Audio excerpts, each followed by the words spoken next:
Doom 2 is one of the most divided sequels to a classic ever. Ever since its release, it's a matter of discussion, with people calling it a game with bad level design, while the rest called it great sequel, even better than the original one. Since the original Doom release, the FPS changed forever, so people were hyped about Doom 2, especially since it was sold in stores, finally. Due to the success of Doom 1, Doom 2 development were from 8 to 10 months only. So was that enough to make it better than the original? I'd recommend that you see my Doom 1 video so we can compare the two. Alright, bring cover something and let's go.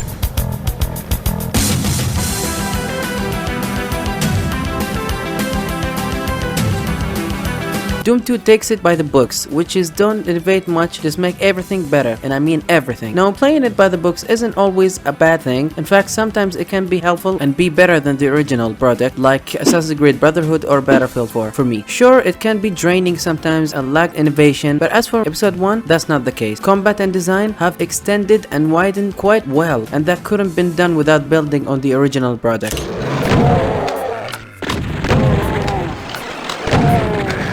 One of the most needed things in Doom 1 were enemy variety. Doom 2 have number of new enemies, and one of the most special ones are the Heavy Dude. He is a hit scanner, so that means he will hit every shot as long as you are in his view. I like him since he adds a bit more of a challenge. Revenant are a neat idea. He can either throw normal fireballs or homing one, meaning it will follow you.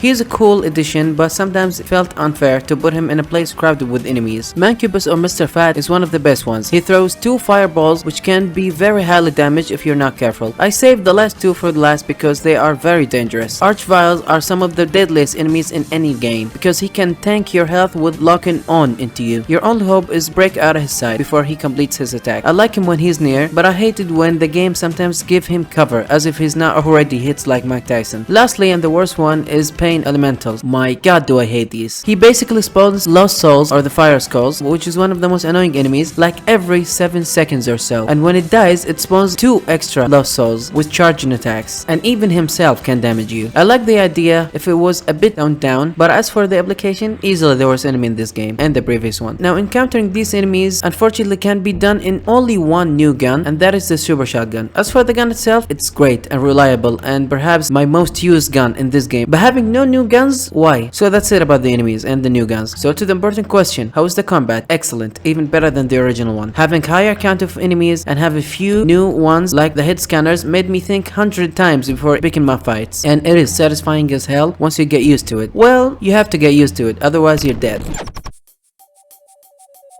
Doom have always been a mix of shooting and puzzle solving, so you cannot fumble one and do the other one better. It is good in episode 1. Yes, in fact it's great, even better than the original game's episode. Design is more open and better than the first game, and it escaped the maze design of Wolfenstein completely. And even some of the close missions like the Gauntlet is just well designed, and you don't get lost in it. It's very consistent throughout the whole levels. Some missions got new ideas like Death Symbol, which you are thrown at tons of enemies to deal with by perfecting your maneuver tactics, or Mission 8, you got 8 doors or something from the beginning, and each door has a challenge. Some depends on platforming and soft puzzles, some challenge your maneuver skills, while other wants you to be a complete badass by being thrown at a million enemies for you to kill. Missions like the Pit highly depends on backtracking, and that's how you do backtracking. Simply by pressing switches and go open something makes sense. Heard that Tomb Raider 3? Sense. Missions like Mission 10, Refueling Base, really summons Doom 2 the best by having open areas with lots of enemies and opening doors and switches to make your way through. So that summons episode 1. It's just great and near perfection, if not is. More balanced shooting and harder than Doom 1, bigger and more innovative design which escapes the maze design idea completely. However, I don't like the darkness in this game, and sometimes it can be a bit more of the same. Nevertheless, great episode overall and easily the best in this game and the previous one.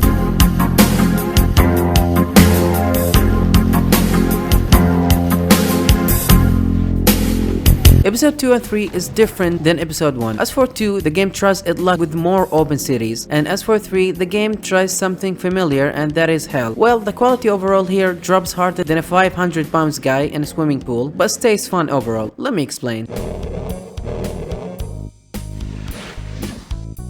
I can't say that I don't like the city design missions, at least they tried to do something new, and I did appreciate and enjoyed it. However, I hate how this game can be a guess game. Sometimes it's not clear what platform can go up, like this level here. Go here to lift it, then wait for it to go back up, and then go to the next one to lift it, then go near it to lift it down for the next area to open. What the f? Same thing can be seen here. Why is it not going up now? But when I come to it after a while, it does. Matter of fact, why is it going up in the first place? Why all of these walls cannot be entered, but this one I can? It's just bizarre. Also, many times in this game that you trigger the progress point if you reach place by the developers to trigger the progress point. Like, what does me being here have to do with this door or place being open? And that shit happened a lot. It's really not clear what wall or platform can go up or not. It's just a guessing game. First game didn't have me guessing like that. Almost never. What happened in this one? That's a really design flaw. Also, this game relies too much on stuff you can't see while being above to make jumps and stuff. How am I meant to see the right path? Design is really a mixed bag here, but definitely leans more towards bad or weird design. Throw a bunch of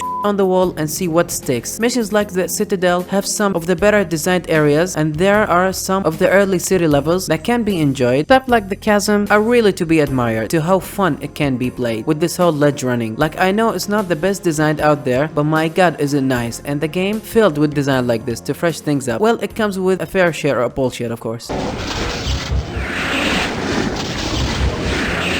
Here why I love Doom 2. It's easily better than the design, but hold up, even the combat still have many problems. It's not fair, and most of the times the game just throws millions of enemies at you at one place, or teleporting to an area filled with enemies only to instantly die, or fighting on ledges and stuff. When I entered the barrels level, I didn't have much health, and the game didn't give me any health like the other missions, so I was puzzled of what should I do. Then, with workaround, I managed to solve it. But hey, once these things happen, I would just click one button, and that is the F9 to load the game and enjoy what other fun and enjoyment this game has for me. Like, I cannot not enjoy missions like mission 18, open area filled with enemies for you to slaughter, and of course teleporting to similar areas equally as fun. Missions like Gotcha, I had to make two big enemies fight each other by hiding behind a wall to make their guns and aiming sight line on each other, and then finish what little health left from them, or sniping enemies from afar in mission 31. In short, you can almost never go wrong with the combat in this game for me. Dare I say, I even enjoyed the unfairness and how brutal the design and combat can be. Final boss is just badly designed by throwing millions of enemies for you to avoid and hit him in the head with a rocket launcher, like 3 times. It's wrong in many ways and weird ending to this journey. However, you have 2 secret missions, both of them are in the world of Wolfenstein. As for the first mission, it's pretty simple. It's basically the first map of Wolfenstein with Doom 2 upgraded graphic. It's nice seeing Wolfenstein and World War II in Doom, but it bothers me that they choose this mission since nothing ever happened in it. Second mission is just few enemies and a boss fight from the main game. Disappointing secret missions overall, but I guess that's a secret missions for a reason. In short, both episode 2 and 3 levels are the best and the worst levels at the same time. It can be annoying with some weird puzzles that make no sense or completely hidden walls and areas that you can never know the right path unless you're lucky, but most of the times you can do workaround to understand it. Thankfully, I played Tomb Raider before playing Doom, so many of the puzzles that annoyed people or the fighting didn't really annoy me that much. Once you enter the designer's brain, I felt like there wasn't much difficulty even with the design. But overall, combat and that difficulty, at least for me, is just dumb fun that I couldn't hate. In fact, I praised it while playing and had a blast. But truth gotta be told, this is bad design overall. And enjoyment isn't everything, and I know how frustrating it can be to some people. Do I wish they kept episodes 1 design? Yes. Is episode 2 and 3 well made? No. Is it fun? Heck yeah, at least for me.